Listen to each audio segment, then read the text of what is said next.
बिस्मिल्लाहिर्रहमानिर्रहीम। अस्सलाम वालेकुम स्टूडेंट्स। आज का जो हमारा लेक्चर है that is about logistic regression.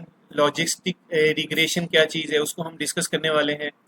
उससे पहले हमने ना लीनियर रिग्रेशन के बारे में हमने डिस्कस किया था। मैंने बड़ी डिटेल से आपको पढ़ाया था और हमने प्रैक्टिकली भी परफॉर्म किया था कि लीनियर रिग्रेशन क्या है। लीनियर रिग्रेशन में हमारे पास ये था कि जैसे ही हम एक इंडिपेंडेंट वेरिएबल है उसका एक यूनिट चेंज करते हैं तो हमें जो डिपेंडेंट वेरिएबल है उसमें कितना चेंज आता है हमने ये ब्रीफली देखा था। हमने स्लोप के बारे में पढ़ा था, हमने इंटरसेप्ट के बारे में डिस्कस किया था। लेकिन जो आज का हमारा टॉपिक है दैट इज़ लॉजिस्टिक रिग्रेशन। ये लीनियर रिग्रेशन के जैसा नहीं है।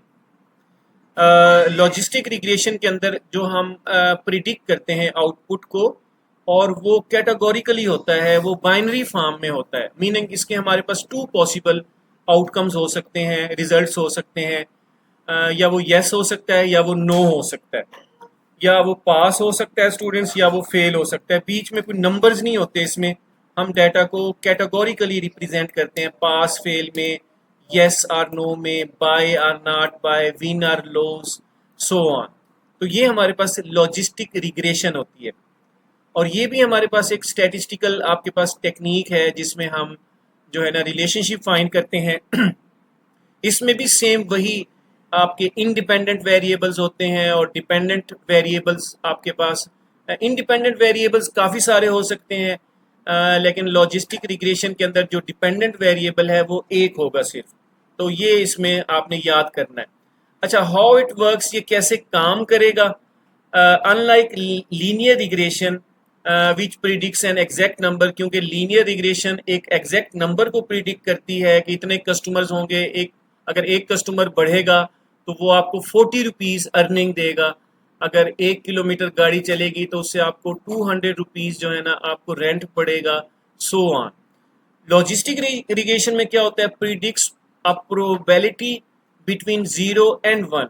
इसमें प्रोबेबिलिटी को हम डिस्कस करते हैं। मतलब अगर प्रोबेबिलिटी आपके पास ये 0 से लेके 1 तक हो सकती है। अगर 0.3 है, यानी वो सेंटर से कम है, वो समझो फेल है। अगर वो 0.5 है या उससे अबव है तो वो पास है। यानी आपके पास ये स्लोप बनेगा। ये इस तरीके से आपके पास क्या है, ग्राफ बनेगा। तो प्रोबेबिलिटी आपके पास ऐसी रहेगी। अगर आपके पास 0.8 है तो क्योंकि वो 0.5 वो मिड पॉइंट है, उससे अगर बड़ी वैल्यू है तो वहाँ पे वो लाई करेगा, वो समझो पास होगा या वो विन होगा या वो आपके पास वो चीज़ बाई करेगा, सो ऑन। अगर 0.5 से लेस है तो वो हमारे पास क्या है, फेल में आ जाएगा या नो में आ जाएगा, नॉट बाय में आ जाएगा या लूज में आ जाएगा, सो ऑन। कोई भी आपके पास इसमें स्नैरियो हो सकता है। तो इसकी जो प्रोबेबिलिटी है बिटवीन 0 और 1 होती है। For example, instead of saying, हम ये कहेंगे जी स्टूडेंट विल स्कोर 72 मार्क्स, उसने 72 मार्क्स उसने स्कोर किए। हम ऐसे नहीं एक नंबर नहीं बोलेंगे एग्जैक्ट, हम ऐसे बोलेंगे लॉजिस्टिक रिग्रेशन में there is 90% chance of the students that he will pass, के एक स्टूडेंट का 90% चांस है कि वो क्या हो जाएगा, पास हो जाएगा। तो इसमें आपके पास क्या है, हम परसेंटेज को काउंट करते हैं। इसमें हम एग्जैक्ट नंबर नहीं बताते कि इतने नंबर हैं उसके, सो ऑन। एग्जाम्पल है जी, विल अ स्टूडेंट पास और फेल, एक स्टूडेंट पास होगा या फेल होगा। Suppose we want to predict if a student will pass based on the number of hours he studied, के घंटों के हिसाब से वो जितने घंटे पढ़ रहा है उसके हिसाब से स्टूडेंट पास होगा या फेल होगा। तो अगर आपके पास क्या है, 1 आवर उसने स्टडी की है तो उसका आउटकम क्या आएगा, फेल आएगा। अगर उसने 3 आवर्स किया है तो फेल आएगा। अगर उसने 5 आवर्स स्टडी की है तो अब आवर्स जो है ना ये इंडिपेंडेंट वेरिएबल है और आउटकम क्या है, डिपेंडेंट वेरिएबल है। लेकिन आउटकम क्या आएगा, वो आपके पास क्या है, येस नो में, पास फेल में आएगा। वो आपके पास प्रोबेबिलिटी आएगी। फॉर एग्जांपल, अगर 1 आवर उसने पढ़ा है तो उसकी प्रोबेबिलिटी 0.3 है। तो इसका मतलब ये है कि वो 30 और 35% की प्रोबेबिलिटी है कि वो पास हो, ये उसमें ये होगा कि वो फेल होगा। तो इसी तरह हमारे पास क्या है, 3 के ऊपर हम देखें वो फॉर एग्जांपल 45 पे आ रही है प्रोबेबिलिटी, 45% पे वो फेल है। अगर वो 5 आवर्स पढ़ रहा है तो फॉर एग्जांपल वो 60.60 आ रही है, 60% आपके पास उसका चांस ये है कि पास होने का। तो इस तरीके से हमारे पास क्या है, हम लीनियर रिग्रेशन को फाइंड आउट करते हैं।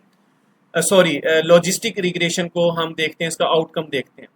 Logistic regression will draw N S shaped curve, इसकी एस शेप कर्व होती है कॉल्ड द सिग्मॉइड फंक्शन, इसको हम सिग्मॉइड फंक्शन भी बोलते हैं, यानी एस शेप कर्व होगी, यानी ज़ीरो बिल्कुल नीचे होगा और वन आपके पास ऊपर होगा वर्टिकली। अगर हम इसको ड्रा करें और हॉरिजेंटली आपके पास क्या है, हमारे पास यहाँ पे आवर्स होंगे और वर्टिकली हमारे पास क्या है, उसका आउटकम होगा वो ज़ीरो होगा और वन होगा, और सेंटर में जो लाइन होगी वो एक्चुअली 0.5 है।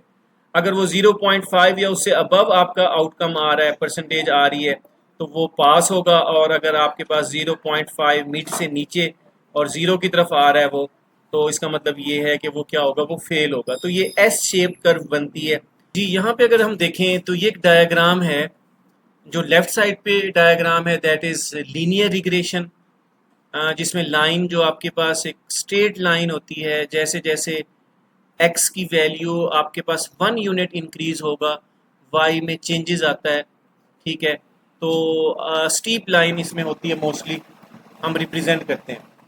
और अगर हम ये राइट साइड पे देखें, ये लॉजिस्टिक रिग्रेशन है। ऊपर हमने डिस्कस किया है कि इसमें एस शेप्ड कर्व बनती है, एक एस शेप कर्व है, और ये कर्व क्या है, इसमें जिस कॉल्ड द सिग्मॉइड फंक्शन, इसको सिग्मॉइड फंक्शन बोलते हैं। एस शेप्ड कर्व यही है कि हमारे पास यहाँ पे देखें, अब ये हमारे पास यहाँ पे एक्स है और ये यहाँ पे 0 पॉइंट है, और यहाँ पे 0 है और यहाँ पे 1 होगा, और यहाँ पे एक पॉइंट 5 होगा। अब कुछ वैल्यूज़ होंगी यहाँ पे आपके पास नो में होंगी, और कुछ वैल्यूज़ यहाँ पे क्या होंगी, येस में होंगी। फॉर एग्जांपल एक बच्चा है, अब वही वाली एग्जांपल दे रहे हैं कि वो 2 घंटे पढ़ा है, तो वो फेल कंसीडर होगा उसका आउटकम फेल आ सकता है। उसकी प्रोबेबिलिटी हमारे पास 0.3 हो सकती है, 0.4 हो सकती है। और अगर एक बच्चा है 6 घंटे पढ़ता है 6 आवर्स, तो उसकी प्रोबेबिलिटी आपके पास जो है वो 0.7 हो सकती है, 0.8 हो सकती है, तो वो यहाँ लाई करेगा। तो आपके पास यहाँ पे ना दो कैटेगरीज बनती हैं, दो क्लासेस बन जाती हैं। ऊपर वाली पास कंसीडर होगी, येस होगी, और नीचे वाली आपकी ज़ीरो कंसीडर होगी। ये 1 है और ये 0 है, और यहाँ पे हैप्पी है, not happy, eligible, not eligible, pass, fail, yes, no, so on. तो ये इस तरीके से ये एक एस शेप्ड सिग्मॉइड फंक्शन है, एस शेप कर्व बनती है।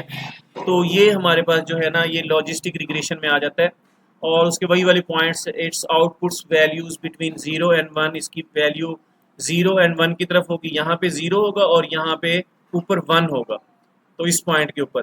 और सेंटर में आपके पास वैल्यू 0.5 होगी, और वो 0.5 से ऊपर जो भी आपके पास आउटकम आएगा वो ट्रू कंसीडर होगा, और 0.5 से लेस जो भी होगा वो फॉल्स कंसीडर होगा। if the probability is greater than equal 0.5, we usually say the outcome is yes। आपका 0.5 है तो आउटकम yes है, अगर 0.5 से लेस है उसकी प्रोबेबिलिटी, तो उसका आउटकम क्या है, 0 है। तो ये होपफुली स्टूडेंट्स आपको समझ आ गया होगा। ये डायग्राम मैंने आपसे शेयर कर दी, ये लॉजिस्टिक रिग्रेशन है।